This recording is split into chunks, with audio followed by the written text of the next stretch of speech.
Halos 7,000 insidente ng karahasan laban sa kababaihan at mga bata ang naitala sa loob lamang ng 4 na buwan noong nakarang taon.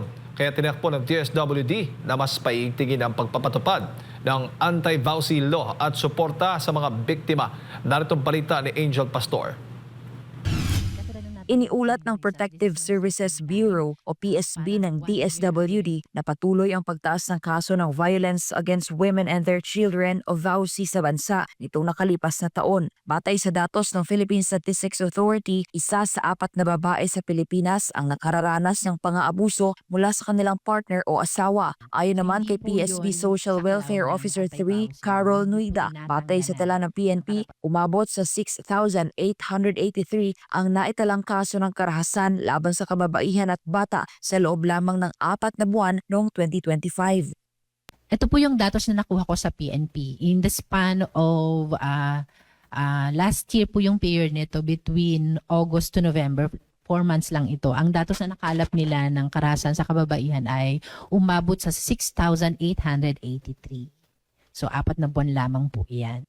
Anya ang karahasan laban sa mga kababaihan at mga bata ay isang sistematikong problema na maaring maipasa sa susunod na henerasyon. Hindi lang ito simpleng individual na issue, ito'y nakaugat sa kultura at may direktang epekto sa mga anak.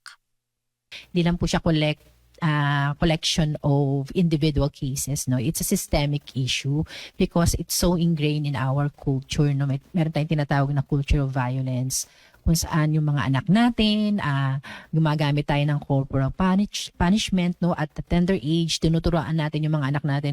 Kaya marami anya ang mga batang nakararanas ng psychological at sexual abuse dahil nasasaksihan nila ang pang-aabuso sa kanilang ina o kapareha.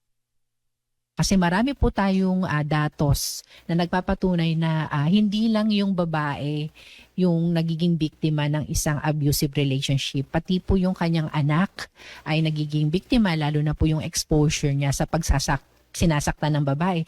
Iba-iba ang mga uri ng karahasan, kabilang ang pisikal, sexual, psychological, emotional at economic abuse. Sa ilalim ng Republic Act No. 9262 o Anti-Violence Against Women and Their Children Act of 2004, maaaring humingi ng barangay, temporary o permanent protection order sa mga biktima. Sa klaw ng batas, hindi lamang mga kababaihan at bata, maging ang mga lalaki pati na rin ang same-sex partners. Ang mga kaso ay pinoproseso sa Family Court o Regional Trial Court kung saan may mga trained prosecutors at judges na espesyalista sa karahasan laban sa kababaihan at bata. Mahalaga rin ang papel ng komunidad. Maring tumulong ang mga concerned citizens sa pagsampa ng kaso dahil itinuturing na public crime ang karahasan laban sa kababaihan at bata. Sa kabila ng nakababahalang datos, tiniyak ng DSWD na patuloy ang pagtutulungan ng mga ahensya ng pamahalaan sa pagbibigay ng suporta, proteksyon at edukasyon sa pamamagitan ng counseling para sa mga biktima at mga gumagawa ng krimen. Sa tulong ng DSWD, Women and Children Protection Desk ng PNP at mga crisis center sa mga LGU, may papaabot ng maayos ang kinakailangang suporta sa kanila. Para sa Diyos at Pilipinas, kumahal, Angel Pastor, SMNI News.